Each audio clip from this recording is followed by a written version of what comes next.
ಅವ್ರ ಜೀವನ ಹೇಗಿತ್ತು, ಅವ್ರು ಎಲ್ಲೆಲ್ಲಿದ್ರು ಅನ್ನೋದ್ರ ಬಗ್ಗೆ ನಾವು ತಿಳ್ಕೊಳ್ಳೋಣ. ಗೌತಮ ಬುದ್ಧನ ಯಾರಾದ್ರೂ ನೋಡಿದ್ದೀರಾ ಮಕ್ಕಳ?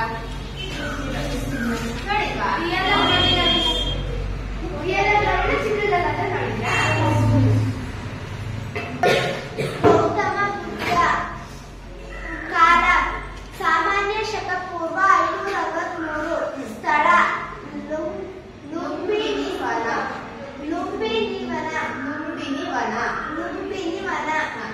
ತಂದೆ ಶುದ್ಧೋಧನ. ತಾಯಿ ಮಾಯಾದೇವಿ. ಈ ಗೌತಮ ಬುದ್ಧ ಇದಲ್ಲ ಮಕ್ಕಳ, ಅವನು ಸಾಮಾನ್ಯ ಶಕ ಪೂರ್ವ ಎಷ್ಟರಲ್ಲಿ ಜನಿಸ್ತಾನೆ?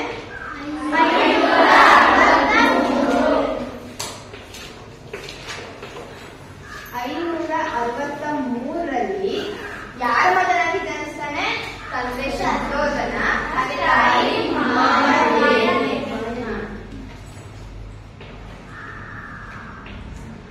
ಯಾರ ಮಗನಾಗಿ ಜನಿಸ್ತಾನೆ? ಶುದ್ಧೋಧನ, ತಾಯಿ ಮಾಯಾದೇವಿ. ಮಾಯಾದೇವಿಯ ಮಗನಾಗಿ ಲುಂಬಿನಿ ವನದಲ್ಲಿ ಜನಿಸ್ತಾನೆ.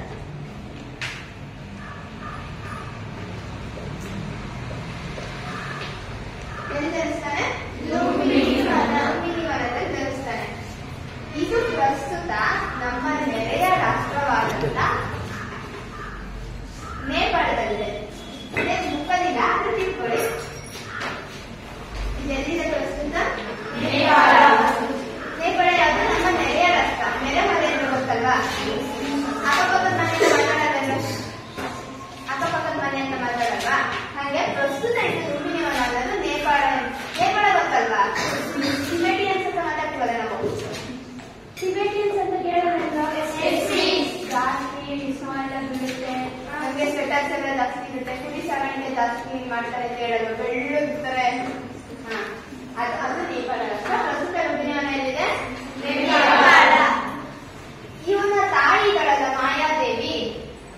ಮಾಯಾದೇವಿ ಬುದ್ಧ 7 ದಿನದ ಮಗುವಾಗಿದ್ದಾಗ ಮರಣನ ಹೊಂದುತ್ತಾಳೆ.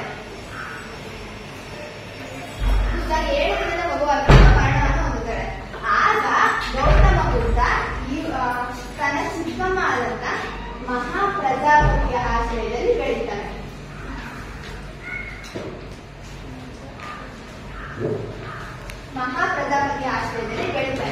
ಆದ್ರೆ ಗೌತಮ ಬುದ್ಧನಿಗೆ ಅವನು ಇದಕ್ಕಿಂತ ಇದ್ದಂತ ಪೂರ್ವದ ಹೆಸರು, ಅಂದ್ರೆ ಅವನಿಗೆ ಗೌತಮ ಬುದ್ಧ ಅನ್ನೋ ಹೆಸರು ಬರೋದಕ್ಕಿಂತ ಮೊದಲಿದ್ದಂತ ಹೆಸರು ನೆನೆ ಹೇಳಿದ್ದಲ್ಲ, ಮಹಾವೀರನ ತಂದೆ ಹೆಸರು ಸಿದ್ಧಾರ್ಥ ಅನ್ನೋದು ಗೌತಮ ಬುದ್ಧನ ಪೂರ್ವದ ಹೆಸರು. ಗೌತಮ ಬುದ್ಧನ ಮೊದಲನೇ ಹೆಸರು ಯಾವುದು? ಸಿದ್ಧಾರ್ಥ. ಅನ್ನೋ ಒಂದು ಸತ್ಯ ಮನವರಿಕೆ ಆಗಿದೆ. ನಂತರ ಒಬ್ಬ ರೋಗಿನ ನೋಡ್ತಾನೆ. ಎಲ್ಲಿದಾಗ ಯಾರನ್ನ ನೋಡ್ತಾನೆ? ರೋಗಿ. ನಂತರ ಒಬ್ಬ ವೃದ್ಧನ ನೋಡ್ತಾನೆ. ನಂತರ ಒಬ್ಬ ಸನ್ಯಾಸಿನ ನೋಡ್ತಾನೆ. ಒಂದು ಶವಯಾತ್ರೆ ನೋಡ್ತಾನೆ, ಒಬ್ಬ ಸನ್ಯಾಸಿನ ನೋಡ್ತಾನೆ, ಒಬ್ಬ ರೋಗಿನ ನೋಡ್ತಾನೆ, ಒಬ್ಬ ಇನ್ಯಾರ್ದ ಬಿಟ್ಟೆ ವಯಸ್ಸಾಗಿರೋ ವೃದ್ಧೆ ಅಥವಾ ವೃದ್ಧೆ ವಯಸ್ಸಾಗಿರೋರನ್ನ ನೋಡ್ತಾರೆ. ಯಾರನ್ನ ನೋಡ್ತಾನೆ? ಒಂದು ಶವಯಾತ್ರೆ ನೋಡ್ತಾನೆ, ಒಂದು ಶವಯಾತ್ರೆನ ನೋಡ್ತಾನೆ, ಒಬ್ಬ ರೋಗಿನ ನೋಡ್ತಾರೆ, ಒಬ್ಬ ವೃದ್ಧರನ್ನ ನೋಡ್ತಾನೆ, ಒಂದು ಸನ್ಯಾಸಿನ ನೋಡ್ತಾನೆ. ಈ 4 ಘಟನೆಗಳು ಇವ್ರ ಮೇಲೆ, ಇವ್ರ ಮನಸ್ಸಿನ ಮೇಲೆ ದೀರ್ಘವಾದಂತ ಪ್ರಭಾವನ ಬೀರುತ್ತೆ. ಯಾವ 4 ಘಟನೆಗಳು?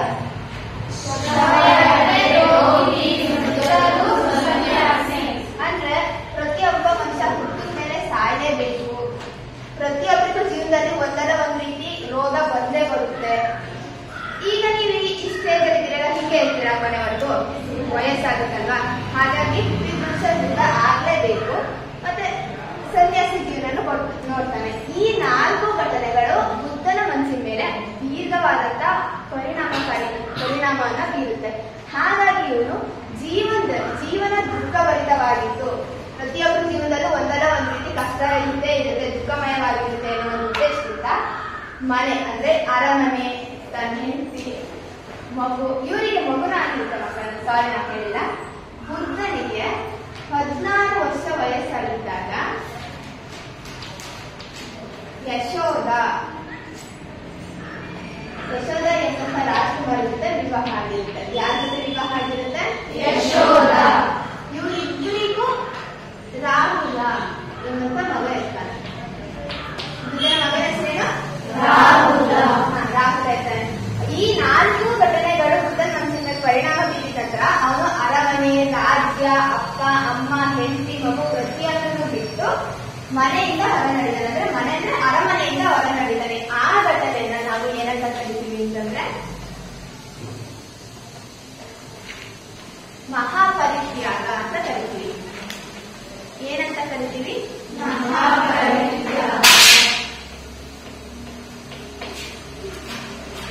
ಮಹಾಪರಿತ್ಯಾಗ ಅಂತ ಕರಿತೀವಿ. ಅಂದ್ರೆ ಅವನು ಆ 4 ಘಟನೆಗಳಿಂದ ಇನ್ಸ್ಪೈರ್ ಆಗಿ ಜೀವನ ದುಃಖದಿಂದ ಕೂಡಿದೆ ಅನ್ನೋದನ್ನ ತಿಳ್ಕೊಂಡು ಮನೆ, ರಾಜ್ಯ, ಆಡಳಿತ, ರಾಜ್ಯಭಾರ, ಹೆಂಡತಿ, ಮಗು, ತಂದೆ, ತಾಯಿ, ಸುಖ, ಅಷ್ಟೊಂದು ರಾಜ ಮೇಲೆ ಸುಖದಿಂದ ಜೀವನ ನಡೆಸ್ತಾ ಇರ್ತಾರಲ್ಲ, ಆ ಪ್ರತಿಯೊಂದು ಸೌಕರ್ಯಗಳನ್ನ ಬಿಟ್ಟು ಮನೆಯಿಂದ ಆಚೆ ನಡೀತಾರೆ. ಅದನ್ನ ನಾವು ಮಹಾಪರಿತ್ಯಾಗ ಅಂತ ಕರಿತೀವಿ. ಏನಂತ ಕರಿತೀವಿ? ಮಹಾಪರಿತ್ಯಾಗ ಅಂತ ಕರಿತೀವಿ. ಮನೆಯಿಂದ ಹೊರ ಹೋದ್ರೆ ಸುಮ್ಮನೆ ಆಗುತ್ತಾ? ಉಟ್ಟು ಬಟ್ಟೆಲೆ ಆಚೆ ಹೋಗಿರ್ತಾನೆ ಅಂತಂದ್ರೆ ಅವನತ್ರ ಏನಿರಲ್ಲ ಅಂತಂದ್ರೆ ಅಲ್ಲಿ ಲೈಫ್ ಲೀಡ್ ಮಾಡೋದು ಸುಲಭನಾ? ಈಗ ನೀವು ಇದರಿಂದ ಹೀಗೆ ಮನೆಯಿಂದ ಆಚೆ ಹೋಗಿ ಅಂತಂದ್ರೆ ನಿಮ್ಮ ಹತ್ರ ₹1 ದುಡ್ಡಿರಲ್ಲ, ಎಕ್ಸ್ಟ್ರಾ ಬಟ್ಟೆ ಇರಲ್ಲ, ಏನ್ ಮಾಡ್ಬೇಕು, ಎಲ್ಲಿಗೆ ಹೋಗ್ಬೇಕು, ಮುಂದೆ ಏನ್ ಮಾಡ್ಬೇಕು ಅನ್ನೋದು ಯಾವ್ದು ಪರಿವೇ ಇರಲ್ಲ. ಅವಾಗ ನೀವು ಜೀವನ ನಡೆಸೋದು ಕಷ್ಟ ಆಗಿರುತ್ತಾ ಸುಲಭ ಆಗಿರುತ್ತಾ? ಕಷ್ಟ ಆಗಿರುತ್ತಲ್ವಾ? ಆದ್ರೂ ಕೂಡ ಬುದ್ಧ ಏನ್ ಮಾಡ್ತಾರೆ, ಮನೆಯಿಂದ ಹೊರಗೆ ಹೋದ್ರು ಕೂಡ ಸರಳತೆಯಿಂದಲೇ ಜೀವನ ನಡೆಸ್ತಾರೆ. ಭಿಕ್ಷೆ ಬೇಡಿ ಜೀವನ ಸಾಗಿಸ್ತಾ ಇರ್ತಾರೆ. ಭಿಕ್ಷೆ ಬೇಡಿ ಜೀವನ ಸಾಗಿಸ್ತಾ ಇರ್ತಾರೆ. ಏನಂತಂದ್ರೆ ಇವರೊಬ್ಬ ಸನ್ಯಾಸಿ ಅಲ್ವಾ? ಭಿಕ್ಷೆ ಬೇಡಿ ಜೀವನ ಸಾಗಿಸಿದಂತ ಸಂದರ್ಭದಲ್ಲಿ ಅವಾಗ ಅವ್ರ ಐಷಾರಾಮಿ ಜೀವನ ನಡೆಸಕ್ಕಾಗುತ್ತಾ? ಸರಳತೆಯಿಂದನೇ ಜೀವನ ನಡೆಸಬೇಕು ತಾನೆ. ಇಷ್ಟೊಂದೆಲ್ಲ ಸುಖ ಭೋಗಗಳನ್ನ ಬಿಟ್ಟು ಸರಳತೆಯಿಂದ ಜೀವನ ನಡೆಸೋದ್ರಿಂದ ಏನೇನ್ ಲಾಭ, ಸುಮಾರು ಲಾಭಗಳಿದೆ. ಆ ಸರಳತೆಯಿಂದ ಜೀವನ ನಡೆಸೋದ್ರಿಂದ ಅವರು ಒಬ್ಬ ಮನುಷ್ಯ ಸರಳತೆಯಿಂದ ಬದುಕೋದ್ರಿಂದ ಹಲವಾರು ಲಾಭಗಳನ್ನ ಪಡ್ಕೋಬಹುದು. ಕೇವಲ ನಾವು ಐಷಾರಾಮಿ ಜೀವನ ನಡೆಸಿದ್ರೆ ಆ ಒಂದು ಜಗತ್ತಿಗೆ ಮಾತ್ರ ಸೀಮಿತ ಆಗಿರ್ತೀವಿ, ಹೌದಲ್ವಾ? ಅದೇ ಒಬ್ಬ ಸರಳತೆಯಿಂದ ಬದುಕೋದ್ರಿಂದ ನಮ್ಗೆ ಹೊರಗಿನ ಪ್ರಪಂಚ ಹೆಂಗಿರುತ್ತೆ ಅಂತ ಗೊತ್ತಾಗುತ್ತೆ, ಇನ್ನೊಂದು ಮನುಷ್ಯರ ಜೀವನ ಹೆಂಗಿರುತ್ತೆ ಅಂತ ಗೊತ್ತಾಗುತ್ತೆ. ಈಗ ಫಾರ್ ಎಕ್ಸಾಂಪಲ್ ಪುನೀತ್ ರಾಜ್ಕುಮಾರ್ ಎಲ್ಲರಿಗೂ ಗೊತ್ತಲ್ವಾ? ಗೊತ್ತಾಗುತ್ತಿಲ್ಲ. ಅವರು ಅಷ್ಟೊಂದು ಶ್ರೀಮಂತರಾಗಿದ್ರು, ದೊಡ್ಡ ಸ್ಟಾರ್. ಅವರಂದ್ರೆ ಎಷ್ಟೋ ಜನ ಪ್ರಾಣಗಳಂತ ಫ್ಯಾನ್ಸ್ ಕೂಡ ಇದಾರಲ್ವಾ? ಇದರ ಇಲ್ವಾ? ಇದೆಲ್ಲ ಇಲ್ವಾ? ಹಾಗಿದ್ರು ಕೂಡ ಅವ್ರು ಎಷ್ಟು ಸಿಂಪಲ್ ಆಗಿ ಲೈಫ್ ಲೀಡ್ ಮಾಡ್ತಿದ್ರು ಗೊತ್ತಾ? ಗೊತ್ತಾ ಇಲ್ವಾ? ಸಿಂಪಲ್ ಆಗಿ ಡ್ರೆಸ್ ಮಾಡ್ಕೊತಾ ಇದ್ರು, ಸಿಂಪಲ್ ಆಗಿ ಇರ್ತಾ ಇದ್ರು, ಸಿಂಪಲ್ ಆಗಿ ಇರೋದಕ್ಕೆ ಇಷ್ಟಪಡ್ತಿದ್ರು. ಅವ್ರೊಬ್ಬರೇ ಅಲ್ಲ, APJ ಅಬ್ದುಲ್ ಕಲಾಂ ಆಗಿರ್ಬೋದು, ಲಾಲ್ ಬಹದ್ದೂರ್ ಶಾಸ್ತ್ರಿ ಆಗಿರ್ಬೋದು, ಪುನೀತ್ ರಾಜ್ಕುಮಾರ್ ಅವರ ತಂದೆ ರಾಜ್ಕುಮಾರ್ ಇದ್ರಲ್ಲ, ಅವರು ಕೂಡ ಎಷ್ಟು ಸರಳವಾಗಿ ಜೀವನ ನಡೆಸ್ತಾ ಇದ್ರಲ್ವಾ? ಅಂದ್ರೆ ಹೊರಗೋದ್ರೆ ಪಂಚ ಶರ್ಟ್ನಲ್ಲೇ ಇರ್ತಿದ್ರು. ಅಷ್ಟು ದೊಡ್ಡ ಸ್ಟಾರ್ ಹೀರೋ ಆದ್ರೂ ಕೂಡ ಪಂಚ ಶರ್ಟ್ ಅಲ್ಲೇ ಇರ್ತಾ ಇದ್ರು. ಅಷ್ಟು ಬೇಡ, ಈಗ ಪ್ರೆಸೆಂಟ್ ನ್ಯೂಸ್ ಅಲ್ಲಿ ಇರೋದು ಅಂಬಾನಿ ಇದಾರಲ್ಲ, ಅಂಬಾನಿ ಗೊತ್ತಲ್ವಾ? ವಿಶ್ವದ ಶ್ರೀಮಂತ ವ್ಯಕ್ತಿಗಳಲ್ಲಿ ಅವರು ಕೂಡ ಒಬ್ಬರು. ಭಾರತದ ಅತಿ ದೊಡ್ಡ ಶ್ರೀಮಂತ ವ್ಯಕ್ತಿಗಳಲ್ಲಿ ಮೊದಲನೇ ಸ್ಥಾನದಲ್ಲಿ ಇದ್ದಾರೆ. ಅವರು ಕೂಡ ಎಷ್ಟು ಸರಳತೆ ಜೀವನ ನಡೆಸ್ತಾ ಇದ್ರಲ್ವಾ? ನಡೆಸ್ತಾ ಇದ್ದಾರಿಲ್ವಾ? ನಾವು ಬುದ್ಧ ಜೀವನದಿಂದ ಸರಳ ಜೀವನ ನಡೆಸೋದು ಹೇಗೆ ಅನ್ನೋದನ್ನ ಕಳಿಬೋದು. ಅದೇ ಹೇಳಿದಲ್ಲ, ರಾಜ್ಯನ ಬಿಟ್ಟು ಹೊರಗೆ ಬಂದ್ರು ಕೂಡ, ಐಷಾರಾಮಿ ಜೀವನದಿಂದ ಹೊರಗೆ ಬಂದ್ರು ಕೂಡ ಸರಳತೆಯನ್ನ ಮೈಗೂಡಿಸ್ಕೊಂಡು ಅವರು ಏನ್ ಸಂಪಾದಿಸೋದು ಅಂತಂದ್ರೆ ಅಪಾರ ಜನರ ಪ್ರೀತಿ, ವಿಶ್ವಾಸ. ಇವತ್ತು ಕೂಡ ನಾವು ಬುದ್ಧನ ಏನಕ್ಕಪ್ಪ ನೆನೆಸ್ಕೊಂತಿದೀವಿ ಅಂತಂದ್ರೆ ಅವರು ನಮಗೆ ಕೊಟ್ಟಂತ ತತ್ವ ಬೋಧನೆಗಳು, ಅವರು ಜೀವಿಸಿದಂತ ಸರಳ ಜೀವನ ಅಂತಾನೆ ಹೇಳ್ಬೋದು ಅಲ್ವಾ? ಅಲ್ವಾ ಅಥವಾ ಹೌದಾ ಇಲ್ವಾ? ಹೌದು ಮಿಸ್.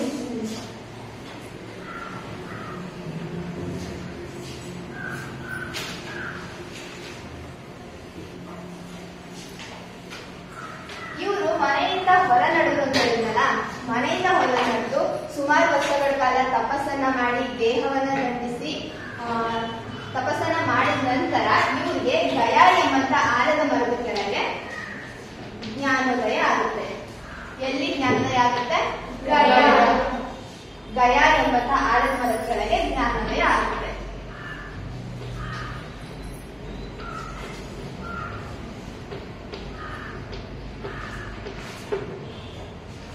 ಹಾಗಾಗಿ ಇವರಿಗೆ ಜ್ಞಾನೋದಯ ಆಗಿ ದಿನದಿಂದ ಇವರನ್ನ ಬುದ್ಧ ಅಂತ ಕರೀತಾರೆ.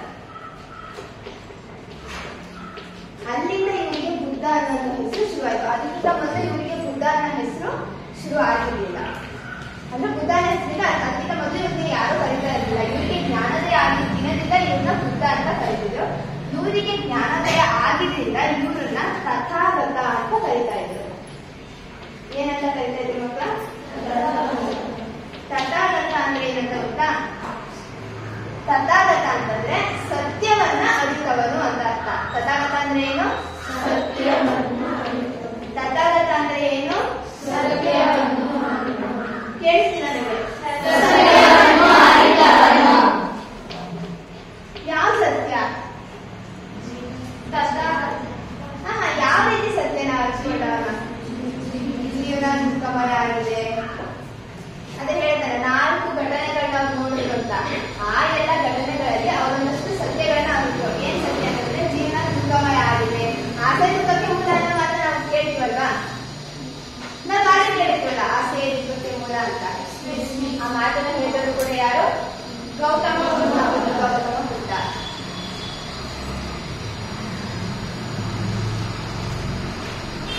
ಇವರಿಗೆ ಜ್ಞಾನೋದಯ ಆದ್ಮೇಲೆ ಅವ್ರು ಸುಮ್ಮನೆ ಇರ್ತಾರ? ಅವರಲ್ಲಿರೋ ಜ್ಞಾನನ ಜನರಿಗೆ ಪ್ರಸಾರ ಮಾಡ್ಬಿಡ್ತಾನೆ, ಹಂಚ್ಬೇಕಾನೆ.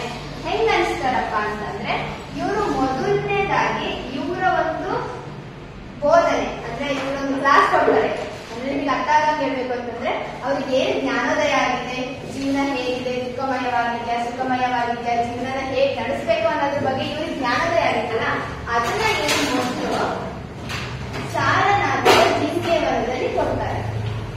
ಎಲ್ಲಿ ತಮ್ಮ ಮೊದಲನೇ ಬೋಧನೆಯನ್ನು ಕೊಡ್ತಾರೆ? ಸಾರನಾಥದ ಜಿಂಕೆವನದಲ್ಲಿ ತಮ್ಮ ಮೊದಲನೇ ಬೋಧನೆಯನ್ನ ಕೊಡ್ತಾರೆ. ಮೊದಲೇ ಪ್ರವಚನ ಅಂತ ಹೇಳಿದ್ರೆ ಸನ್ಯಾಸಿಗಳೆಲ್ಲ ಪ್ರವಚನ ಮಾಡ್ತಿದ್ದಾರೆ ದೇವಸ್ಥಾನದಲ್ಲಿ, ಅಲ್ಲಿ ಇಲ್ಲಿ ಇತ್ತಲ್ಲ. ಅದನ್ನೇ ಮೊದಲನೇದಾಗಿ ಏನ್ ಕೊಡ್ತಾರೆ? ಬರ್ಕೊಳ್ಳೋದ್ರೆ ಕೇಳಿಸ್ಕೊಳ್ಳಿ. ಈ ಸಾರನಾಥ ಎಲ್ಲಿದೆಪ್ಪ ಅಂತಂದ್ರೆ ಪ್ರಸ್ತುತ ವಾರಣಾಸಿನಲ್ಲಿದೆ. ಎಲ್ಲಿದೆ? ವಾರಣಾಸಿನಲ್ಲಿದೆ.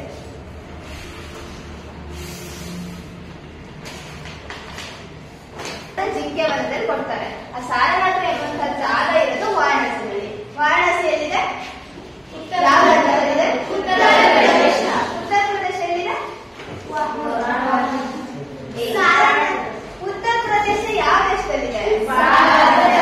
ಭಾರತ ದೇಶದಲ್ಲಿದೆ. Very good. ಇದಿಷ್ಟು ಬುದ್ಧನ ಜೀವನ.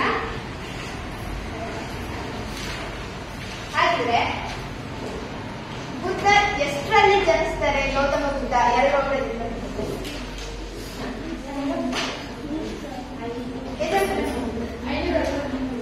500 ಸಾಮಾನ್ಯ ಶಕಪೂರ್ವ ಅಂತ ಹೇಳ್ಬೇಕು. 563ರಲ್ಲಿ ಜನಿಸ್ತಾರೆ. ಅವ್ರ ತಂದೆ ತಾಯಿ ಹೆಸರೇನು?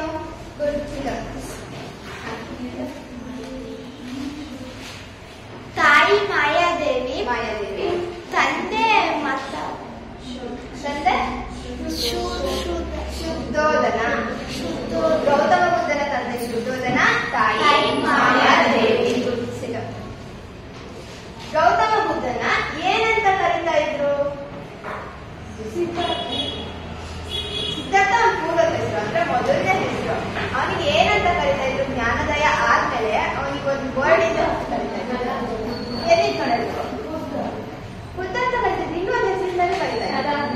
Very good. ಏನಂತ ಕರೀತಾ ಇದ್ರು? ತಥಾಗತ ಅಂತ ಕರೀತಾ ಇದ್ರು. ತಥಾಗತ ಅಂದ್ರೆ ಏನು? ತಥಾಗತ ಅಂದ್ರೆ ಏನಂತ? ಸತ್ಯವನ್ನ ಅರಿತವನು ಅಂತ ಅರ್ಥ. ಈ ಬೌದ್ಧ ಧರ್ಮನ ಸ್ಥಾಪನೆ ಮಾಡಿದವರು ಯಾರು? ಗೌತಮ.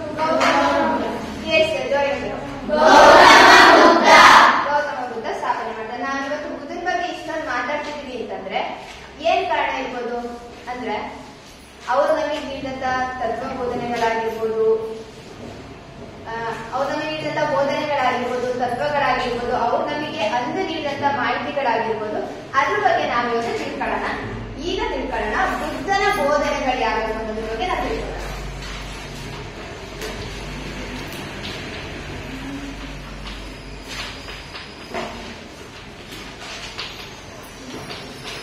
ಕೇಳಿಸ್ಕೊಳ್ಳಿ, ಆಮೇಲೆ ಬರುತ್ತೆ.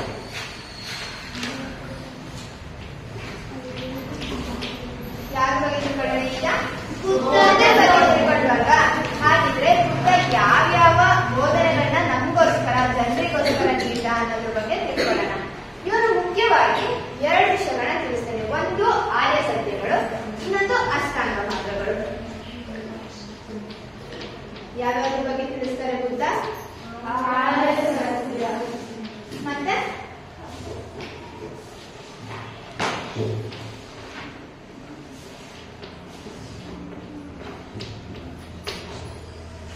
ನಾವು ಮಹಾವೀರನ ಪಂಚಸೂತ್ರಗಳು ಅಂತೆಲ್ಲ ನೋಡಿದ್ವಲ್ಲ, ಹಂಗೆ ಬುದ್ಧ ನಮ್ಗೆ ಆರ್ಯ ಸತ್ಯಗಳು ಹಾಗೆ ಅಷ್ಟಾಂಗ ಮಾರ್ಗಗಳು ಎಂಬಂತಹ ಬೋಧನೆಗಳನ್ನ ಪ್ರಮುಖ ಕೊಡುಗೆಯಾಗಿ ನಮ್ಮ ಸಮಾಜಕ್ಕೆ ಆಗಲಿ ನಮ್ಮ ಮನುಷ್ಯ ರಕ್ಷಣಕ್ಕೆ ಆಗಲಿ ನೀಡಿದ್ದಾರೆ.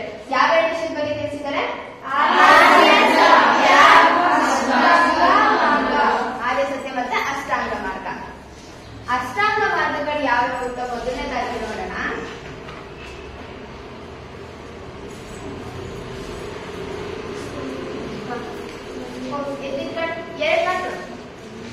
ಒಳ್ಳೆಯ ನಡತೆ, ಒಳ್ಳೆಯ ನಡತೆ. ಕೇಳಿಸ್ಕೊಳ್ಳಿ ಎಲ್ಲ ಅವ್ರು ಓದ್ತಿದಾರಲ್ಲ.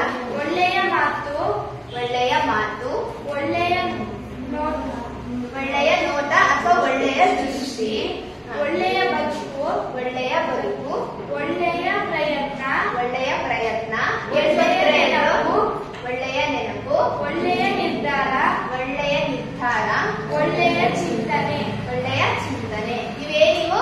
ಅಷ್ಟಾಂಗ ಮಾರ್ಗ. ಯಾರು ನೀಡಿದ್ದು ಅಷ್ಟಾಂಗ ಮಾರ್ಗಗಳನ್ನ? ಗೌತಮ ಬುದ್ಧ. Very good. ಇದು ಅವು ಎಷ್ಟಿದಾವೆ ಮಕ್ಕಳ ಟೋಟಲ್ ಆಗಿ? 8 ಅದಕ್ಕೆ ಏನಂತಾರೆ? ಅಷ್ಟಾಂಗ 8 ಅಷ್ಟಂದ್ರೆ 8 ತಾನೆ. ಪ್ರಥಮ ದ್ವಿತೀಯ ಅಂದ್ರೆ ಕನ್ನಡದಲ್ಲೋದಲ್ವಾ? ಅಷ್ಟಂದ್ರೆ ಎಷ್ಟು? 8. ಹಾಗಾಗಿ 8 ಮಾರ್ಗಗಳನ್ನ, 8 ಜೀವನದ ಸುಗಮಯ ದಾರಿಗಳನ್ನ ತಿಳಿಸಿರೋದ್ರಿಂದ ಇವುಗಳನ್ನ ಅಷ್ಟಾಂಗ ಮಾರ್ಗ ಅಂತ ಕರೀತಾರೆ. ಎಷ್ಟಿದಾವೆ ಅವು? 8. ಅದ್ರಲ್ಲಿ ಮೊದಲನೇದು ಯಾವುದು? ಒಳ್ಳೆಯ ನಡತೆ. ಒಳ್ಳೆಯ ನಡತೆ. ಮೊದಲನೇದು ಯಾವುದು? ಒಳ್ಳೆಯ ನಡತೆ. ನಡತೆ ಅಂದ್ರೆ ನಾವು ನಿನ್ನೆ ತುಂಬಾ ಡಿಸ್ಕಸ್ ಮಾಡಿದ್ವಲ್ವಾ ನಡತೆ ಅನ್ನೋದ್ರ ಬಗ್ಗೆ? ಮಾಡಿದ್ವಾ ಇಲ್ವಾ? ಒಳ್ಳೆ ನಡತೆ ಅಂದ್ರೆ ಏನು ಹಾಗಿದ್ರೆ? ಒಳ್ಳೆ ನಡತೆ ಅಂದ್ರೆ ಒಳ್ಳೆಯದನ್ನ ಮಾತಾಡ್ಬೇಕು, ಒಳ್ಳೆದನ್ನ ಮಾತಾಡ್ಬೇಕು, ಒಳ್ಳೆಯದನ್ನ ಮಾತಾಡ್ಬೇಕು, ಒಳ್ಳೆಯದನ್ನ ಕೇಳಿಸ್ಕೋಬೇಕು. ಈಗ ನಾವೇನಾದ್ರೂ ನೋಡಿದ್ರೆ ಅದು ಕಿತ್ಕೊಂಡು ಹೋಗೋಣ ಅಂತ ಅನ್ಬಾರ್ದು. ಏನ್ ಕೇಳ್ಕೊಂಡು ಹೋಗೋಣ ಅನ್ಬೇಕು? ಹೂವನ್ನ ದಾರಿ ನೋಡ್ತಾ ಹೂವಿದ್ರೆ ಅದನ್ನ ಕೀಳ್ಬಾರ್ದು, ಅಲ್ಲೇ ಬಿಡ್ಬೇಕು, ಅಲ್ಲಿದ್ರೇನೆ ಚಂದ ಅಂತ ಯೋಚನೆ ಬರುತ್ತೆ. ಅದು ಒಳ್ಳೆ ನಡತೆನಾ? ಆಮೇಲೆ ಕೆಟ್ಟದನ್ನ ಕೇಳ್ಬಾರ್ದು, ಕೆಟ್ಟದನ್ನ ಕೇಳ್ಬಾರ್ದು, ನೋಡ್ಬಾರ್ದು, ಕೆಟ್ಟದನ್ನ ಮಾತಾಡ್ಬಾರ್ದು. ಅದೆಲ್ಲ ಒಳ್ಳೆ ನಡತೆ ಆಗುತ್ತಾ? ಒಳ್ಳೆ ನಡತೆ ಅಂದ್ರೆ ಮಕ್ಕಳನ್ನ ನೆನ್ನೆ ಹೇಳಿದೆ ಅಲ್ವಾ, ಗುರು ಹಿರಿಯರಿಗೆ ವಿಧೇಯತೆ ಅಂದ್ರೆ ದೊಡ್ಡವ್ರಿಗೆ ರೆಸ್ಪೆಕ್ಟ್ ಕೊಡೋದು ಕೂಡ ಒಳ್ಳೆ ನಡತೆನಲ್ಲಿ ಬರುತ್ತೆ. ನಮ್ಮ ಪೇರೆಂಟ್ಸಿಗೆ ರೆಸ್ಪೆಕ್ಟ್ ಕೊಡೋದಾಗಿರ್ಬೋದು, ಗುರು ಹಿರಿಯರಿಗೆ ರೆಸ್ಪೆಕ್ಟ್ ಕೊಡೋದಾಗಿರ್ಬೋದು, ಇಲ್ಲಿ ಟೀಚರ್ಸ್ ದೊಡ್ಡವರು ನಿಮ್ಗಿಂತ ಹಿರಿಯರು ಗುರು ಹಿರಿಯರನ್ನ ಗೌರವಿಸೋದು ಕೂಡ ಒಂದ್ ರೀತಿ ಒಳ್ಳೆ ನಡತೆ ಅಂತಾನೆ ಹೇಳ್ಬೋದು. ನಿಮಗೆ ಇನ್ನೂ ಸುಲಭವಾಗಿ ಹೇಳ್ಬೇಕು ಅಂತಂದ್ರೆ ನಡತೆ ಒಳ್ಳೆ ಕ್ಯಾರೆಕ್ಟರ್ ಇಟ್ಕೊಂಡಿದಾರಪ್ಪ ಅವರು, ಒಳ್ಳೆ ಕ್ಯಾರೆಕ್ಟರ್ನ ಹೊಂದಿದಾರಪ್ಪ ಅವರು ಅಂತ ಹೇಳ್ತೀವಲ್ಲ, ಒಳ್ಳೆ ಗುಣಗಳನ್ನ ಬೆಳೆಸ್ಕೊಂಡಿದ್ದಾರೆ, ಒಳ್ಳೆ ಗುಣ ನಡತೆಗಳನ್ನ ಬೆಳೆಸ್ಕೊಂಡಿದ್ದಾರೆ ಅಂತ ಮಾತಾಡ್ತೀವ ಇಲ್ಲ ನಾವು? ಅದು ಒಳ್ಳೆ ನಡತೆ. ಎರಡನೇದು ಒಳ್ಳೆಯ ಮಾತು. ಒಳ್ಳೆಯ ಮಾತು. ಮಾತು ಅಂತಂದ್ರೆ ಏನ್ ಮಾತು? ಕೆಟ್ಟದನ್ನ ಮಾತಾಡ್ಬಾರ್ದು, ಕೆಟ್ಟದನ್ನ ಮಾತಾಡ್ಬಾರ್ದು, ಒಳ್ಳೆ ಮಾತಾಡ್ಬೇಕು, ಒಳ್ಳೆ ಮಾತು ಮಾತಾಡ್ಬೇಕು. ನಮ್ಮ ಅಜ್ಜ ಅಜ್ಜಿ ಏನಾದ್ರು ಹೇಳಿದ್ರೆ ಕೆಟ್ಟದಾಗ ಬೈಬಾರ್ದು, ಕೆಟ್ಟದಾಗ ಬೈಬಾರ್ದು, ಬೇರೆಯವ್ರಿಗಾದ್ರೆ ಬೈಬೇಕು, ಅದನ್ನೇ ಬೈಬಾರ್ದು. ಹಿರಿಯರಿಗೆ ಮತ್ತೆ ನಮ್ಮ ಹಿರಿಯರಿಗೆ ನಮ್ಗಿಂತ ದೊಡ್ಡವರಿಗೆ ಮಾತ್ರ ಅಲ್ಲ, ನಮ್ಗಿಂತ ಚಿಕ್ಕವರಿಗೂ ಕೂಡ ನಾವು ಕೆಟ್ಟ ಮಾತನ್ನ ಮಾತಾಡಬಾರ್ದು. ನಾವು ಇವತ್ತು ವಚನಗಳನ್ನ ಕೇಳಿಲ್ವಾ? ಬಸವಣ್ಣ ಅವರ ವಚನಗಳು. ನುಡಿದರೆ ಮುತ್ತಿನ ಹಾರದಂತಿರಬೇಕು. ಕೇಳಿದಿರಲ್ವಾ? ನುಡಿದರೆ ಮುತ್ತಿನ ಹಾರದಂತಿರಬೇಕು. ನುಡಿದರೆ ಮಾಣಿಕ್ಯದ ದೀಪ್ತಿಯಂತಿರಬೇಕು. ನುಡಿದರೆ ಸ್ಫಟಿಕದ ಸಲಾಕೆಯಂತಿರಬೇಕು. ನುಡಿದರೆ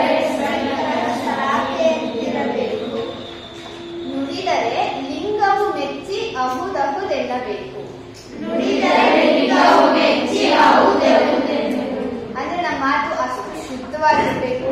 ಯಾವುದೇ ರೀತಿ ನೀವ್ ಹೇಳ್ತೀರ ಕೆಟ್ಟ ಮಾತಾಡ್ಬಾರ್ದು, ಬೇರೆ ಬೇರೆ ದಾರಿಗಳನ್ನ ನಮ್ಮ ಮಾತು ಆಡ್ಬಾರ್ದು. ಇನ್ನೂ ಒಂದು ಮಾತು ಹೇಳ್ತಾರೆ, ನಾಳೆ ಚೆನ್ನಾಗಿದ್ರೆ ನಾಳೆಲ್ಲ ಚೆನ್ನಾಗಿದೆ ಅಂತ. ನಾವ್ ಆಡೋ ಮಾತು ಪರಿಶುದ್ಧವಾಗಿದ್ರೆ ಪ್ರತಿಯೊಂದು ವಿಷಯ ಕೂಡ, ಪ್ರತಿಯೊಂದು ಘಟನೆಗಳು ಕೂಡ ನಮ್ಮ ಸುತ್ತಮುತ್ತ ಏನೇನ್ ನಡೀತಾವೋ ಅವೆಲ್ಲವೂ ಕೂಡ ನಮ್ಗೆ ಏನಾಗಿ ಕಾಣಿಸ್ತವೆ?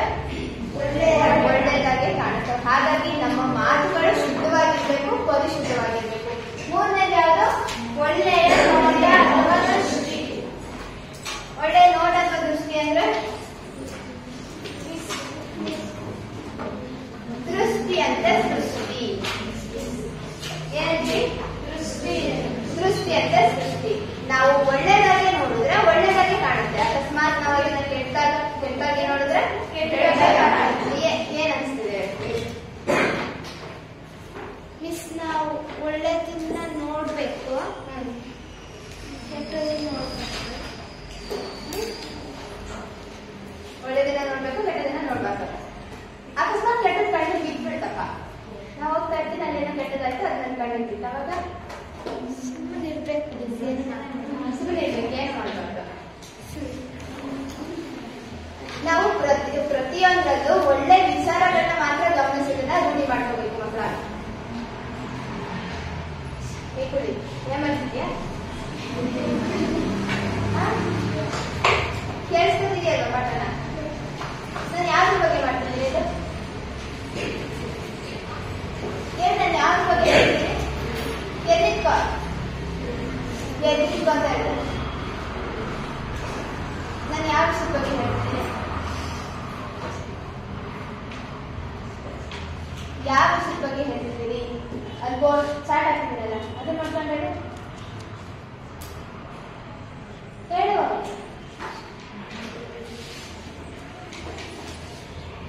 ಅಷ್ಟಾಂಗ ಮಾರ್ಗಗಳ ಬಗ್ಗೆ ಹೇಳ್ತಿದ್ದೀರ? ಹೇಳ್ತಿದ್ದೀನ ಇಲ್ವಾ? ಹೇಳ್ತಿದ್ದೀನ ಇಲ್ವಾ? ಏನಾದ್ರು ಹೇಳಮ್ಮ. ಅಷ್ಟಾಂಗ ಮಾರ್ಗಗಳ ಬಗ್ಗೆ ಮಾಡ್ತಿದ್ದ.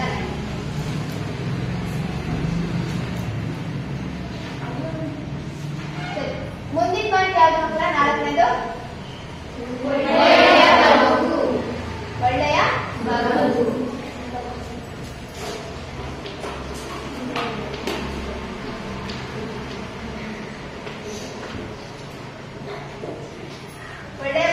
ಬದುಕು ಮಕ್ಕಳ ನಮಗೆ ದೇವರು ಕೊಟ್ಟಿರೋ ಅಂತ ಒಂದು ವರ. ಹೌದಾ ಅಲ್ವಾ? ಇವಾಗ ನಾವು ಅಕಸ್ಮಾತ್ ಈ ಜನ್ಮ ಅಷ್ಟೇ ನಮಗೆ ಶಾಶ್ವತ. ಇದ್ದವರು ನಾಳೆ ಇರ್ತೀವೋ ಇಲ್ವಾ ಅಂತ ನಮಗೆ ಗೊತ್ತಿಲ್ಲ. ಅಥವಾ ಮುಂದಿನ ಜನ್ಮದಲ್ಲಿ ನಾವು ಮತ್ತೆ ಹುಟ್ಟಿವ ಇಲ್ವಾ ಅಂತ ಕೂಡ ನಮಗೆ ಗೊತ್ತಿಲ್ಲ.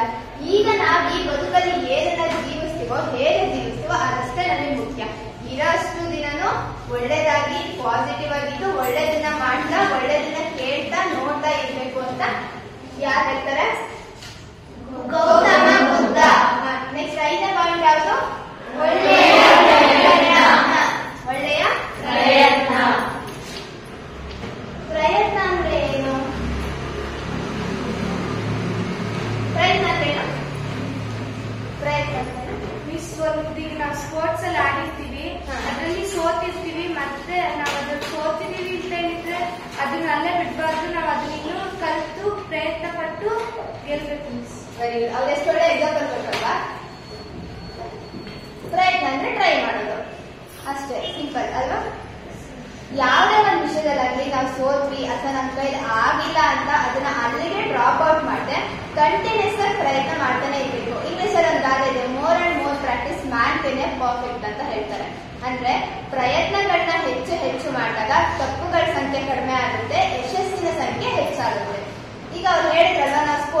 ಯಾವ್ದೋ ಒಂದು ಗೇಮಲ್ಲಿ ಸೋತ್ವಪ್ಪ, ಈ ವರ್ಷದ ಟೂರ್ನಮೆಂಟ್ ಅಲ್ಲೋ ಅಥವಾ ಸ್ಪೋರ್ಟ್ಸ್ ನಾವು ಸೋತ್ವಿ, ಹಾಗಂತ ಅದನ್ನ ಅಲ್ಲಿಗೆ ಬಿಟ್ಟು ನೆಕ್ಸ್ಟ್ ಡೇ ನಾವು ಪ್ರಾಕ್ಟೀಸ್ ಮಾಡ್ತಾ ಇದ್ರೆ ಏನಾಗುತ್ತೆ, ನಾವಲ್ಲಿ ಪಾರ್ಟಿಸಿಪೇಟ್ ಮಾಡಲ್ಲ, ಗೆಲ್ತೀವೋ ಸೋಲ್ತೀವೋ ಅದು ಸೆಕೆಂಡ್ರಿ. ಫಸ್ಟ್ ಪ್ರಯತ್ನ ಮಾಡ್ಬೇಕು, ಪಾರ್ಟಿಸಿಪೇಟ್ ಮಾಡ್ಬೇಕು ತಾನೆ. ಈಗ ಎಕ್ಸಾಂಪಲ್ ಅಷ್ಟೇ, ಒಂದು ಟೆಸ್ಟ್ ಅಲ್ಲಿ ನಾವು ಕಡಿಮೆ ಮಾರ್ಕ್ಸ್ ತೆಗ್ದಿರ್ತೀವಿ ಅಂತ ಅಲ್ಲಿಗೆನೆ ಬಿಟ್ಟೆ ನೆಕ್ಸ್ಟ್ ಟೆಸ್ಟ್ ಅನೌನ್ಸ್ ಮಾಡಿದಾಗ ನಾವು ಚೆನ್ನಾಗಿ ಓದ್ಕೊಂಡು ಪ್ರಯತ್ನ ಮಾಡಿಕೊಂಡು ನಮಗೆ ಲಾಸ್ಟ್ ಟೈಮ್ ಏನೇನು ಮಿಸ್ಟೇಕ್ಸ್ ಮಾಡಿದ್ವಿ ಪ್ರಯತ್ನ ಮಾಡಿದಾಗ ಅನ್ನೋದನ್ನ ನಾವು ರೂಢಿಸ್ಕೊಂಡು ಹೆಚ್ಚು ಪ್ರಯತ್ನ ಹೆಚ್ಚು ಎಫರ್ಟ್ ನ ಹಾಕಿ ನಾವು ಮುಂದಿನ ಸಲ ಟೆಸ್ಟ್ ಬಂದಾಗ ಅವಾಗ ನಮಗೆ ಏನಾಗುತ್ತೆ, ಲಾಸ್ಟ್ ಟೈಮ್ ಕಡಿಮೆ ಮಾರ್ಕ್ಸ್ ಬಂದಿದ್ದ ಟೆಸ್ಟ್ ಅಲ್ಲಿ ಫೇಲ್ ಆಗಿರ್ತೀವಲ್ವಾ, ಈ ಸಲ ಅದೇನಾಗುತ್ತೆ ಜಾಸ್ತಿ ಮಾರ್ಕ್ಸ್ ಬರುತ್ತೆ. ಅವಾಗ ನಮ್ಗೆ ನಮ್ಮ ಮೇಲೆ ಒಂದು ಕಾನ್ಫಿಡೆಂಟ್ ಬರುತ್ತೆ, ಬರ್ತಾ ಇಲ್ವಾ? ನೆಕ್ಸ್ಟ್ ಮುಂದಿನ ಪಾಯಿಂಟ್ ಯಾವುದು? ಒಳ್ಳೆಯ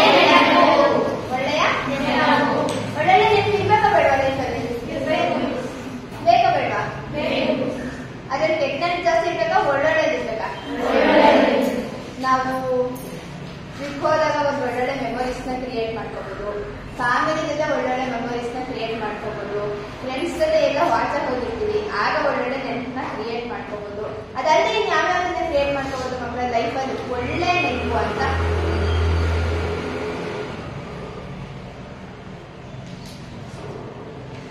ನಾವು ರೋಡಲ್ಲಿ ಹೋಗ್ತಾ ಇರ್ತೀವಿ, ಯಾರಿಗೊಬ್ರಿಗೆ ಒಂದು ಆಕ್ಸಿಡೆಂಟ್ ಆಗಿದೆ ಅಂತ ಇಟ್ಕೊಳ್ಳೋಣ, ಆಗ ನಾವು ಅವ್ರಿಗೆ ಹೆಲ್ಪ್ ಮಾಡ್ತೀವಿ, ನೀರು ಕುಡಿಸ್ತೀವಿ, ಆಂಬುಲೆನ್ಸ್ ನ ಕರೆಸ್ತೀವಿ, ಹಾಸ್ಪಿಟಲ್ ಅಡ್ಮಿಟ್ ಮಾಡ್ತೀವಿ, ಅಲ್ಲಿ ನಾವು ಅವ್ರಿಗೆ ಹೆಲ್ಪ್ ಮಾಡ್ತೀವಿ. ಇನ್ನೊಂದು ದಿನ ಆಕ್ಸಿಡೆಂಟ್ ಮಾಡಿದಾಗ ನಾವು ಯಾರಿಗೆ ಹೆಲ್ಪ್ ಮಾಡಿರ್ತೀವೋ ಆ ವ್ಯಕ್ತಿ ನಮಗೆ ಸಿಗ್ತಾರೆ ಇಟ್ಕೊಳ್ಳೋಣ, ಆಗ ಅವರು ನಮಗೆ ಬಂದು ಹೇಳ್ತಾರೆ, ಓ ನನ್ಗೆ ಅವತ್ತು ಹಿಂಗೆ ಆಕ್ಸಿಡೆಂಟ್ ಆಗಿತ್ತು, ನೀವು ನನಗೆ ಹೆಲ್ಪ್ ಮಾಡಿದ್ರಿ, ನಿಮ್ಮಿಂದ ನನ್ನ ಜೀವ ಉಳಿತು ಅಂತ ಹೇಳ್ತಾರೆ. ಇದು ಒಂದು ಒಳ್ಳೆ ಆ ರೀತಿ ಸುಮಾರು ಒಳ್ಳೆ ವಿಷಯಗಳನ್ನ ನಾವು ಒಳ್ಳೆದನ್ನ ಮಾಡ್ತಾ ಇದ್ರೆ ಒಳ್ಳೆ ನೆನಪುಗಳು ಮಾತ್ರ ಉಳಿಯುತ್ತೆ. ಅದೇ ನಾವು ಕೆಟ್ಟದ್ ಮಾಡ್ತಾ ಇದ್ರೆ ಸೊ ಒಳ್ಳೇದ್ ಮಾಡ್ಬೇಕಾ ಕೆಟ್ಟದ್ ಮಾಡ್ಬೇಕಾ? ಒಳ್ಳೆ ನೆನಪಿರ್ಬೇಕು ಅಂದ್ರೆ ಏನ್ ಮಾಡ್ಬೇಕು? ಒಳ್ಳೆ ಕೆಲಸಗಳನ್ನ, ಒಳ್ಳೆ ಕಾರ್ಯಗಳನ್ನ, ಒಳ್ಳೆ ಪ್ರಯತ್ನಗಳನ್ನ, ಒಳ್ಳೊಳ್ಳೆ ನಿರ್ಧಾರಗಳನ್ನ ತಗೋಬೇಕು, ಆಗ ಮಾತ್ರ ಒಳ್ಳೆ ನೆನಪು ಉಳಿಯೋದು ಸಾಧ್ಯ. ನೆಕ್ಸ್ಟ್ ಪಾಯಿಂಟ್ ಯಾವುದು? ಒಳ್ಳೆಯ ನಿರ್ಧಾರ ಅಂದ್ರೆ ಏನ್ ಗೊತ್ತಾರ? ಡಿಸಿಷನ್.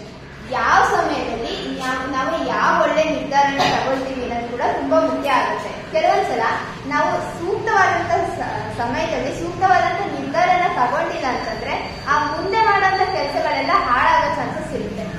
ಈಗ ನೀವು 9th ಆದ್ಮೇಲೆ 10th ಹೋಗ್ತೀರಾ, 10th ಆದ್ಮೇಲೆ PU ಹೋಗ್ತೀರಾ, ಆಗ ನಿಮಗೆ ಚಾಯ್ಸ್ ಇರುತ್ತಲ್ವಾ, ಆರ್ಟ್ಸು, ಸೈನ್ಸು, ಕಾಮರ್ಸ್ ಎಲ್ಲ ತಗೋಬೇಕು ಅಂತ ಇರುತ್ತೆ ಅಲ್ವಾ? ಆಗ ನೀವು ಯಾರೋ ಫೋರ್ಸ್ ಮಾಡಿದ್ರಂತ ಸೈನ್ಸ್ ತಗೊಳ್ಳೋದಾಗ್ಲಿ, ಮತ್ತಾರೋ ನಿಮ್ಗೆ ಸೈನ್ಸ್ ಓದಕ್ಕಾಗಲ್ಲ ಅಂತ ಹೇಳಿದ್ರಂತ ಆರ್ಟ್ಸ್ ತಗೊಳ್ಳೋದಾಗ್ಲಿ, ಹಿಂಗೆಲ್ಲ ಮಾಡಿದ್ರೆ ಇಲ್ಲಿ ಹಾಳಾಗೋದು ಯಾರು ಫ್ಯೂಚರ್ ಅಪ್ಪ? ಸೊ ಅಲ್ಲಿ ಡಿಸಿಷನ್ ಮೇಕಿಂಗ್ ಏನಾಗಿರುತ್ತೆ, ಇಂಪಾರ್ಟೆಂಟ್ ಆಗಿರ್ತಾ ಇಲ್ವಾ? ಅಲ್ಲಿ ನಿನ್ನ ಸಾಮರ್ಥ್ಯನ ನೀನ್ ಪರಿಗಣಿಸ್ಬೇಕು. ನನ್ನ ಕೈಲಿ ಆಗುತ್ತೆ, ನಾನು ಸೈನ್ಸ್ ತಗೊಂಡ್ರೆ ಓದಕ್ ಆಗುತ್ತಾ ಇಲ್ವಾ, ಅಥವಾ ಕಾಮರ್ಸ್ ನನ್ನ ಕೈಲಿ ಹ್ಯಾಂಡಲ್ ಮಾಡಕ್ ಆಗುತ್ತಾ ಇಲ್ವಾ, ನಾನಿಲ್ಲಿ ಯಾವ ಸಬ್ಜೆಕ್ಟ್ ನ ಚೂಸ್ ಮಾಡ್ಬೇಕು ಅನ್ನೋದು ಕೂಡ ಒಂದು ಒಳ್ಳೆ ನಿರ್ಧಾರ ಆಗುತ್ತೆ. ಅಲ್ಲಿ ನಾವು ಒಳ್ಳೆ ನಿರ್ಧಾರನ ಮಾಡೋದಿದ್ರೆ ಅದ್ರ ಮುಂದಿನ ನಮ್ಮ ಲೈಫ್ ಏನಾಗುತ್ತೆ, ಚೆನ್ನಾಗಿರುತ್ತೆ. ಹಾಗಾಗಿ ಒಳ್ಳೆ ನಿರ್ಧಾರಗಳನ್ನ ಮಾಡ್ಬೇಕು, ಒಳ್ಳೆ ನಿರ್ಧಾರಗಳಿಂದ ಮುಂದಿನ ಭವಿಷ್ಯ ಚೆನ್ನಾಗಿರುತ್ತೆ ಅನ್ನೋದನ್ನ ಬುದ್ಧ ಈ ಮೂಲಕ ಹೇಳ್ತಾರೆ. ಸೊ ಒಳ್ಳೆ ನಿರ್ಧಾರ ಮಾಡ್ಬೇಕಾ ಮಾಡ್ಬಾರ್ದಾ? ಮುಂದಿನ ಪಾಯಿಂಟ್ ಒಳ್ಳೆಯ ಚಿಂತನೆ ಅಂದ್ರೆ ಥಿಂಕ್ ಮಾಡೋದು, ಯೋಚನೆ ಮಾಡೋದು. ಏನ್ ಯೋಚನೆ ಮಾಡ್ತೀರಪ್ಪ? ಅಯ್ಯೋ ಈ ಮೇಡಮ್ ಎಷ್ಟೊಂದು ಕ್ಲಾಸ್ ಬಿಡ್ತಾರೆ, ಏನೋ ಕೇಳಕ್ ಆಗ್ತಿಲ್ಲ, ಅವಾಗಿಂದ ಕೊಯ್ತಿದ್ದಾರೆ ಅಂತ ಯೋಚನೆ ಮಾಡ್ತಿದ್ದೀರಾ? ಮತ್ತೆ ಒಳ್ಳೆ ಚಿಂತನೆ ನಾನು ಹೇಳಲ್ಲಪ್ಪ, ನೀವು ಹೇಳ್ಬೇಕು.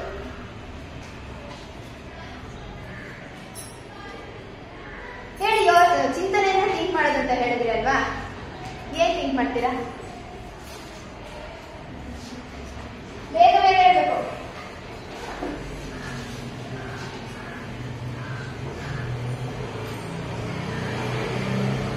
ಏನ್ ಯೋಚನೆ ಮಾಡ್ತೀರಾ? ನಾನು ಆಗ್ಲೇ ಅಂತ ಹೇಳ್ತಿದ್ದಲ್ಲ, ಪಾಸಿಟಿವ್ ಆಗಿ ಯೋಚನೆ ಮಾಡಬೇಕು. ನಮ್ಮ ಸುತ್ತಮುತ್ತ ಏನ್ ಹೇಳ್ತಾ ಇದ್ರು ಅದನ್ನ ನಾವು ಪಾಸಿಟಿವ್ ಆಗಿ ತಿಳ್ಕೋಬೇಕು, ಪಾಸಿಟಿವ್ ಆಗಿ ಯೋಚನೆ ಮಾಡ್ಬೇಕು ಅಂತ ಹೇಳ್ತಾ ಇಲ್ಲ? ಮಾಡ್ಬೇಕಾ ಬೇಡವಾ? ಒಳ್ಳೆ ರೀತಿ ಆಲೋಚನೆಗಳನ್ನ ಮಾಡಿದ್ರೆ ನಮಗೆ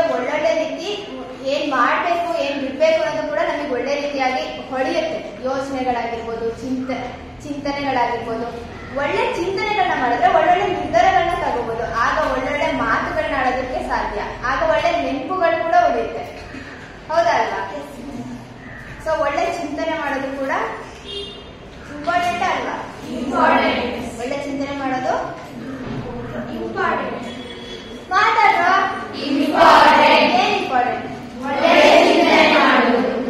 ಹಾಗಿದ್ರೆ ಬುದ್ಧನ ಅಷ್ಟಾಂಗ ಮಾರ್ಗಗಳು ಎಷ್ಟಿದೆ? ಒಟ್ಟು 8 ಅಷ್ಟಾಂಗ ಮಾರ್ಗಗಳಿದಾವಲ್ವಾ? ಇದ್ರ ಜೊತೆಗೆ ಅವರು ಆರ್ಯ ಸತ್ಯಗಳು ಅಂತ ಹೇಳ್ತಾರೆ. ಆರ್ಯ ಸತ್ಯಗಳ ಬಗ್ಗೆ ತಿಳಿಸ್ಕೊಡ್ತಾರೆ. ಆರ್ಯ ಸತ್ಯಗಳು ಅಂದ್ರೆ ಏನ್ ಗೊತ್ತಾ?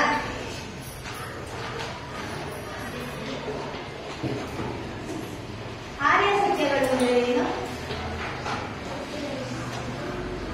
ಆರ್ಯ ಸತ್ಯಗಳು, ಸತ್ಯ ಅಂದ್ರೆ ಗೊತ್ತಲ್ಲ, ಟ್ರೂತ್. ಇವು ಸಾರ್ವಕಾಲಿಕ ಸತ್ಯಗಳು ಅಂತ ಅರ್ಥ. ಅಂದ್ರೆ ಅಂದು ಇವೇ ಸತ್ಯ ಆಗಿದ್ದಾವೆ, ಇಂದಿಗೂ ಪ್ರಸ್ತುತವಾಗ್ಲೂ ಇವೇ ನಿಜ ಆಗಿದ್ದಾವೆ, ಮುಂದೆನೂ ಕೂಡ ಈಗ ಯಾವುದೇ ರೀತಿ ಬದಲಾವಣೆಯನ್ನ ಕಾಣೋದಿಲ್ಲ. ಅಂದು, ಇಂದು ಮತ್ತೆ ಮುಂದೆ ಇವೇ ಸತ್ಯ ಆಗಿರ್ತವೆ. ಅಂದ್ರೆ ಇದರಲ್ಲಿ ಯಾವುದೇ ರೀತಿ ಬದಲಾವಣೆಯನ್ನ ನಾವು ಕಾಣೋದಿಲ್ಲ. ಹಾಗಿದ್ರೆ ಬುದ್ಧ ನಮಗೆ ತಿಳಿಸಿದಂತ ಆರ್ಯ ಸತ್ಯಗಳು ಯಾವ್ಯಾವು? ಯಾರು ಹೋಗೋದು ಇದ್ರಲ್ಲಿ ಮೊದಲ 4. ಹಾಗೇನೆ ನೀನು ಅದನ್ನ ಬೇರೆಯವರು ಪ್ರಾಪಂಚಿಕ ಜೀವನ ಪ್ರಾಪಂಚಿಕ ಜೀವನ ದುಃಖಮಯವಾಗಿದೆ. ಒಂದ್ ಸಾಕು. ಇದನ್ನೇ ಪ್ರಾಪಂಚಿಕ ಜೀವನ ದುಃಖಮಯವಾಗಿದೆ. Very good. ಪ್ರಾಪಂಚಿಕ ಜೀವನ ಏನಾಗಿದೆ? ದುಃಖಮಯವಾಗಿದೆ. ದುಃಖ ಇಲ್ದಿರೋರು ಯಾರಿದ್ದಾರೆ ಮಕ್ಕಳು? ಪ್ರತಿಯೊಬ್ಬರು ಕೂಡ ಒಂದಲ್ಲ ಒಂದ್ ರೀತಿ ಕಷ್ಟನ ಅಥವಾ ದುಃಖನ ಅನುಭವಿಸ್ತಿದ್ದಾರೆ ತಾನೆ.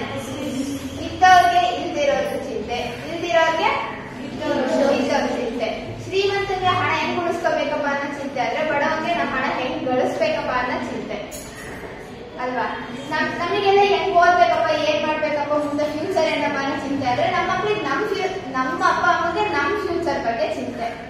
ಓದಿಸಿದ್ರೆ ಓದಿಸಿಲ್ಲ ಅಂತ ಚಿಂತೆ, ಓದಿಸಿಲ್ಲ ಅಂದ್ರೆ ಓದಿಸಿಲ್ಲ ಅಂತ ಚಿಂತೆ. ಓದಿಸಿದ್ರೆ ಏನ್ ಮಾಡ್ತಿದ್ದೀರೋ, ಹೇಗಿದ್ದೀರೋ, ಒಳ್ಳೆ ದಾರಿನಲ್ಲಿ ನಡೀತಿದ್ದೀರಾ ಇಲ್ವಾ, ಇವ್ರು ಒಳ್ಳೆ ದಾರಿನಲ್ಲಿ ಹೋಗಿ ಮುಂದೆ ಅವ್ರ ಜೀವನದಲ್ಲಿ ದಡ ಸೇರ್ತಾರ ಇಲ್ವಾ ಅನ್ನೋ ಚಿಂತೆ ಇದ್ದೇ ಇರುತ್ತೆ. ಚಿಂತೆ ಮೀನ್ಸ್ ದುಃಖ. ಅದೇ ಓದಿಸಿಲ್ಲ ಅಂತಂದ್ರೆ ಎಲ್ಲ ಆಲ್ರೆಡಿ ಕೆಟ್ಟ ದಾರಿನಲ್ಲಿ ಇದ್ದಾರೋ ಏನೋ ಅನ್ನೋಂಥ ಒಂದು ದುಃಖ ಇರುತ್ತೆ. ಹಾಗಾಗಿ ಪ್ರತಿಯೊಬ್ಬರಿಗೂ ಕೂಡ ಜೀವನದಲ್ಲಿ ಒಂದಲ್ಲ ಒಂದ್ ರೀತಿ ಏನಿರುತ್ತೆ? ಚಿಂತೆ, ದುಃಖ ಇದ್ದೇ ಇರುತ್ತೆ. ನಿಮಗೆ ಈ ರೀತಿ ಅಲ್ಲ ಚಿಂತೆ, ಕ್ಲಾಸಸ್ ಮುಗಿದೆ ಅಂತ ಚಿಂತೆ. ಎರಡನೇದು ಆಸೆಯೇ ದುಃಖಕ್ಕೆ ಮೂಲ. ಆಸೆಯೇ ದುಃಖಕ್ಕೆ ಮೂಲ. ಈ ಮಾತನ್ನ ನಾವೆಲ್ಲ ಕೆಡೆ ಕರೀತೀವಲ್ವಾ? ಆಸೆ ದುಃಖಕ್ಕೆ ಮೂಲ, ಆಸೆ ದುಃಖಕ್ಕೆ ಮೂಲ. ಕನ್ನಡ ಕಾಪಿರೈಟಿಂಗ್ ಅಲ್ಲಿ ಅದೇ ಬರೀ, ಇಂಗ್ಲಿಷ್ ಕಾಪಿರೈಟಿಂಗ್ ಅಲ್ಲಿ ಅದೇ ಬರೀ. ಕೇಳಿರ್ತೀವಲ್ವಾ? ಆಸೆ ದುಃಖಕ್ಕೆ ಮೂಲ ಅಂದ್ರೆ ಏನಿರ್ಬೋದು ಮಕ್ಕಳ? ಏನಿರ್ಬೋದು? ಏನಾದ್ರೂ ಒಂದು ಆಸೆ ಪಟ್ಟಿರ್ತೀವಿ, ಅದು ಹಂಗೆ ಅನ್ಕೊಂಡಿರ್ತೀವಿ, ಲಾಸ್ಟ್ ಮೂಮೆಂಟ್ ಅಲ್ಲಿ ನಂಗೆ ಆಗಿಲ್ಲ ಅಂದ್ರೆ ಅದೇ ದುಃಖ. ನಾವೇನಾದ್ರೂ ಒಂದು ವಿಷಯ ಈಗ ಆಗ್ಬೇಕು ಅಂತ ಅನ್ಕೊಂಡಿರ್ತೀವಿ, ಅದಾಗಿಲ್ಲ ಅಂದ್ರೆ ಅದೇ ದುಃಖ. ಅದಕ್ಕೆ ಆಸೆನೇ ಪಡ್ತಾ ಇದ್ರೆ ನಾನೇನೋ ಒಂದು ಹೂವಿನ ಕತೆ ಹೇಳಿದ್ನಲ್ಲ, ಗುಲಾಬಿ ಕತೆ ನೆನಪಿದ್ಯಾ? ಪಡ್ಕೊಳ್ಳೋದು ಕೇಳಿಸ್ಕೊಳ್ಳಿ. ನಾವೀಗ ದಾರಿಗೆ ಹೋಗ್ಬೇಕಾದ್ರೆ ಒಂದು ಹೂ ಸಿಗುತ್ತೆ, ಅದು ಕಿತ್ಕೋಬೇಕು ಅಂತ ಅನ್ಕೊಂತೀವಿ. ಆದ್ರೆ ಅವ್ರೆ ಬೈತಾರಲ್ಲ ಅಂತ ಸುಮ್ಮನೆ ಯಾಕೆ ಕಿತ್ಕೋಬೇಕು ಅಂತ ಅನ್ಸುತ್ತೆ?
ಅಲ್ವಾ? ಯಾವಾಗಲೂ ಸೆಲ್ಫಿಶ್ ಆಗಿ ಯೋಚನೆ ಮಾಡಿದ್ರೆ ಬೇರೆಯವ್ರಿಗೋಸ್ಕರ ಬೇರೆಯವರ ಒಂದು ಒಳಿತಿಗೋಸ್ಕರ ನಾವು ಯೋಚನೆ ಮಾಡಿದಾಗ ನಮ್ಮಲ್ಲಿರೋ ಆಸೆಗಳು ಆಮಿಷಗಳು ಕಡಿಮೆ ಆಗುತ್ತೆ. ಯಾವಾಗಲೂ ನಾವು ಸೆಲ್ಫಿಶ್ ಆಗಿ ಥಿಂಕ್ ಮಾಡ್ತಾ ಹೋದ್ರೆ ಏನಾಗುತ್ತೆ, ಆಸೆಗಳ ಸಂಖ್ಯೆ ನಮ್ಮಲ್ಲಿ ಇನ್ಕ್ರೀಸ್ ಆಗ್ತಾ ಹೋಗುತ್ತೆ. ಆಸೆಗಳ ಸಂಖ್ಯೆ ಡಿಕ್ರೀಸ್ ಆದಾಗ ದುಃಖ ಕಡಿಮೆ ಆಗುತ್ತೆ. ಆಸೆ ಯಾವಾಗ ಜಾಸ್ತಿ ಆಗುತ್ತೆ ಅವಾಗ ದುಃಖ ಜಾಸ್ತಿ ಆಗುತ್ತೆ, ಕಮ್ಮಿ ಆಗುತ್ತೆ. ಹಾಗಂತ ಕೆಲವೊಂದು ಆಸೆಗಳನ್ನ ನಾವು ತಪ್ಪು ಅಂತ ಹೇಳೋಕ್ಕಾಗಲ್ಲ. ಅಂದ್ರೆ ಇವಾಗ ಎಕ್ಸಾಮ್ ಅಲ್ಲಿ ಜಾಸ್ತಿ ಸ್ಕೋರ್ ಮಾಡ್ಬೇಕು ಅಂತ ಆಸೆ ಇಟ್ಕೊಂಡಿರ್ತೀರ, ಅದನ್ನ ತಪ್ಪು ಅಂತ ಹೇಳಕ್ಕಾಗಲ್ಲ. ಅದು ನಿಮ್ಮ ಗ್ರೋತ್ ಅಂದ್ರೆ ನಿಮ್ಮ ಒಂದು ಇಂಡಿವಿಜುವಲ್ ಡೆವಲಪ್ಮೆಂಟ್ ನ ಅದು ಇಂಡಿಕೇಟ್ ಮಾಡುತ್ತೆ. ಹಾಗಾಗಿ ಆ ರೀತಿ ಆಸೆನ ನಾವು ತಪ್ಪು ಅಂತ ಹೇಳಕ್ಕಾಗಲ್ಲ. ನೆಕ್ಸ್ಟ್ ಲಾಸ್ಟ್ ಫೋರ್ತ್ ಒನ್ ಅದೇ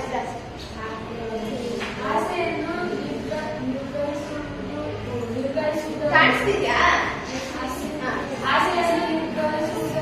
ನಿಗ್ರಹಿಸುವುದರಿಂದ